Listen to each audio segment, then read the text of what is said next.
Hello and welcome back to more High Peak. Today I thought we'd do a video about the best automatics you can buy for £10,000 or less. Finding a reliable automatic car on a budget doesn't mean you have to compromise on quality or driving enjoyment. For £10,000 there are some great options out there. I've done this kind of video in the past, only on a much smaller budget, but I've had a few comments recently asking if I'd redo it, only with a £10,000 budget, so here we are. So what I've done today is compile a list for the best automatic cars you can buy for £10,000 or less for each category, whether you want a small reliable city car or you want a large family SUV. What I've tried to do is choose the smoothest, most reliable autos for each category. So I've tried to avoid semi-autos, automated gearboxes and DCTs. What I've tried to select are the smoothest, most reliable gearboxes for each category. So naturally I've tried to avoid automated gearboxes, semi-autos and DCTs. This list is based on my 15 years in the used car business, plus owner reports and industry data.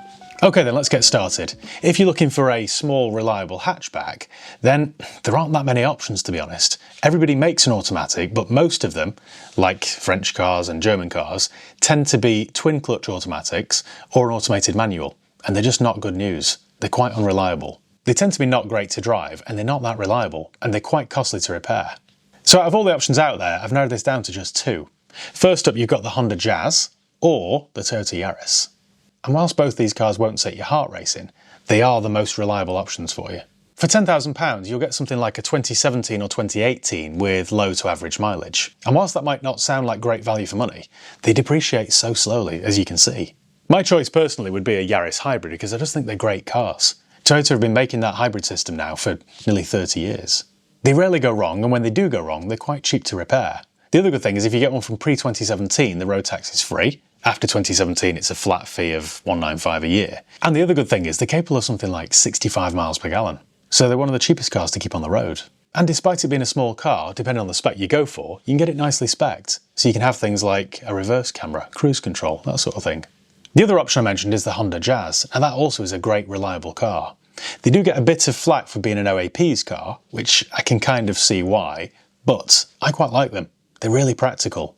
For £10,000, you're going to get something like a 2019 with around 60 or 70,000 miles on the clock. Make sure it's got full service history, and you'll have a good car for many years to come. If those two are too small for you, I've got an option in the next size category. So if you're looking for a medium-sized Ford Focus or VW Golf-sized car, then here's what you should buy instead. I know I've just mentioned the Focus or the Golf, but I can't really recommend those because they're not reliable.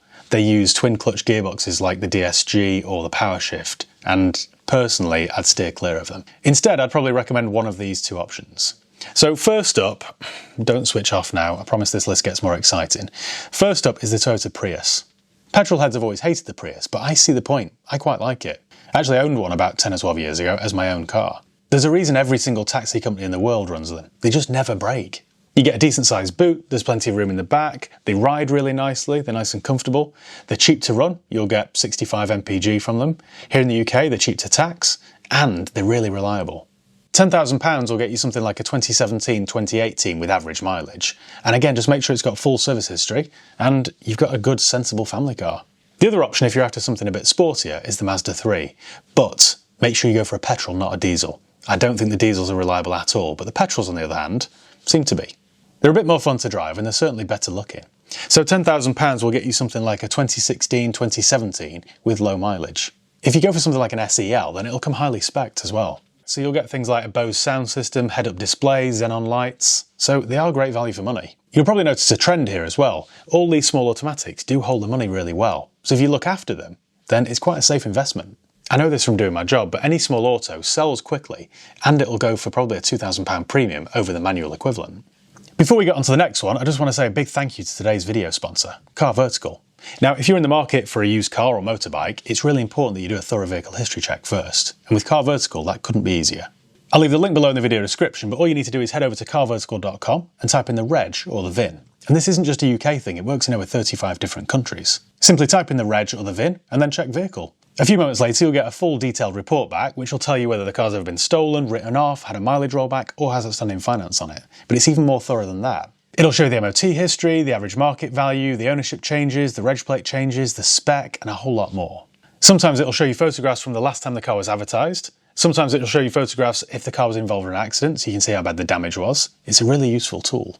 It doesn't take long to generate the report and it isn't expensive. And it's cheaper still if you use my promo code HIGHPEAK. That's HighPeak all one word, HIGHPEAK, and you'll save 20% off each and every check that you do. And you can use that promo code as many times as you like. So thanks Car Vertical for sponsoring today's video. Right, on to the next car. If you're after something bigger still, then I do have a good option for you. We're back at Mazda, this time with the Mazda 6. Now my advice remains the same as the Mazda 3. If you're looking for a Mazda 6, don't go for a diesel. Those 2.2 Skyactiv diesels can be a bit of a nightmare, but the petrols on the other hand are very reliable. £10,000 will get you something like a 2018, 2019, maybe even a 2020 Mazda 6 in a good spec. They're a good looking car, they're really practical, really spacious, and very reliable. You might think I'm scraping the barrel here for compliments, but Mazdas always seem to be finished in nice pearlescent paints as well. The Mazda 6, when it was new, would have gone head to head with things like the Ford Mondeo or the Vauxhall Insignia, but they're nowhere near as reliable. So yeah, the Mazda 6 is quite a good option. Next up then, and we're finally heading away from Japan. If you're looking for a small SUV, I think the best option really is a BMW X3. Specifically, the X3 that we're talking about is known as the F25. Now this ran from 2010 to 2017. They're available with loads of different engines depending on your budget, but crucially, the gearboxes are quite reliable. They're spacious, good to drive, and if you go for one of the diesels, they're quite cheap to run. Personally, I try and stick to one of the 6-cylinder diesels because they're just far more powerful. But if you can only afford the 2-litre diesel, they're okay as well. £10,000 is going to get you something like a 2014 with average mileage. I try and seek out an M Sport because they look far better, and make sure you get on with good service history. My brother had one of these for a while and he never had any trouble with it, and it did something like 42 mpg average. The other good thing with the X3 is the build quality is good. So it does feel a lot more upmarket than all the other cars I've mentioned so far. The only downside, I suppose, is the annual road tax is £215 a year, so it isn't as cheap as running a Toyota Prius. If you're looking for a large SUV, then we're staying in Germany this time because I've got quite a good option for you.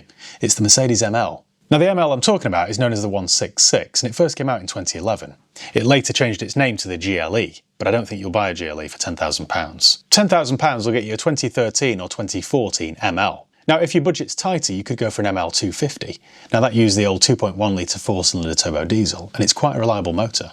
If your pockets are deep enough, though, I'd recommend going for an ML 350. That uses a V6 turbo diesel, and it's much more powerful.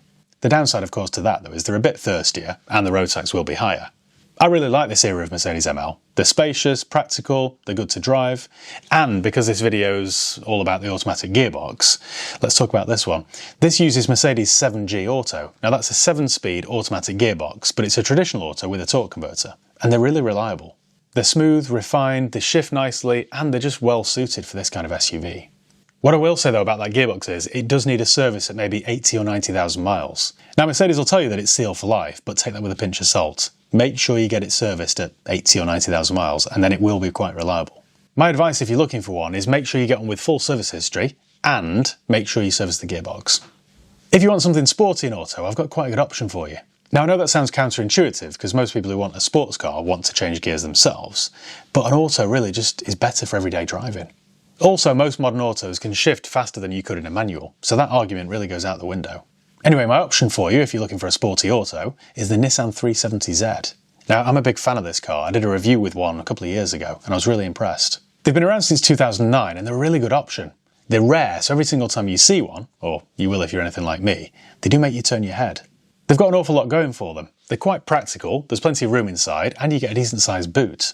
On top of that, they sound good, they're powerful, and they've got a good track record for reliability. The one that I test drove for the video was an automatic, and I was really impressed by it. I think it's a 7-speed old-fashioned automatic with a torque converter. So again, it's quite reliable. Because they're quite a rare car, there are only a few options out there for £10,000, so you will have to shop around. But don't you think it's crazy though that this car costs the same as an automatic Yaris or Jazz? I just can't get my head around that. If you're looking for something more luxurious than that though, and you want a compact luxury car, then I think I've got an option for you. It's the Mercedes C-Class. The model I'd recommend is a 204. Now the 204 ran from 2007 all the way until 2014. For £10,000 you'll get yourself a really nice low mileage late registered example. I really think these are great options. I've had loads of them over the years, and they do a coupe, a saloon, an estate, so there's something for everyone really. They're also available with a whole host of engines. So what I'd recommend you go for is a really high spec, low mileage, 2013 or 14. You really can't go wrong. The build quality is good, the reliability is good, and I think they look good. Again, a bit like the Mercedes ML, they use a 7G automatic gearbox, which is very reliable, but make sure you service it every 80,000 miles. For £10,000, you could buy the model that came after the 204, the 205, but I honestly think the 204 is a better C-Class. Right, last one on the list then, and this is a bit of a curveball. In fact, you might accuse me of doubling up because this is kind of the similar category to the Prius or the Mazda 3. I guess you'd categorise this as a compact luxury hatch, so it would rival something like a Mercedes A-Class or a BMW 1 Series or an Audi A3. What I've chosen is a Lexus CT200H. Now the Lexus CT ran for well over a decade. It first came out in late 2010 and it ran all the way until 2022, without many changes along the way. I think these are great cars. It's a car that I know inside and out. I had one personally for over a year and never had any issues with it at all. My brother had one for a year and again, no issues at all. If you go for something like an SEL model, then it comes with absolutely everything on it. So you'll get heated seats, reverse camera, sat-nav, cruise control, all that sort of thing. £10,000 will get you something like a 2014 or 2015 with low mileage, and you really can't go wrong. They're cheap to tax, it'll do 60 miles per gallon, and they just don't break. Maintenance is cheap, tyres are cheap, brakes are cheap. They're a really good car. And like I say, if you go for a high spec model like an SEI or an SEL, then you'd think you're in a luxury car. There's only one powertrain on option. It's basically, under its prettier shell, a Toyota Prius. So it uses a 1.8 litre petrol 4-cylinder with an electric motor and some batteries. So it is really efficient. The transmission is exactly the same as the Prius, so it's an eCVT, which does make a bit of a racket when you accelerate hard, but they almost never go wrong. They're really reliable. So I think that concludes my list. I think there's a car there for everybody, but if there's something I've forgotten, then do let me know in the comments below. So that's about it. Thank you once again for watching. Make sure you give the video a thumbs up if you enjoyed it. Make sure you subscribe if you haven't done already. You can follow me on Facebook, Instagram, Twitter and TikTok. I'll leave the links below. And yeah, cheers guys. See you next time.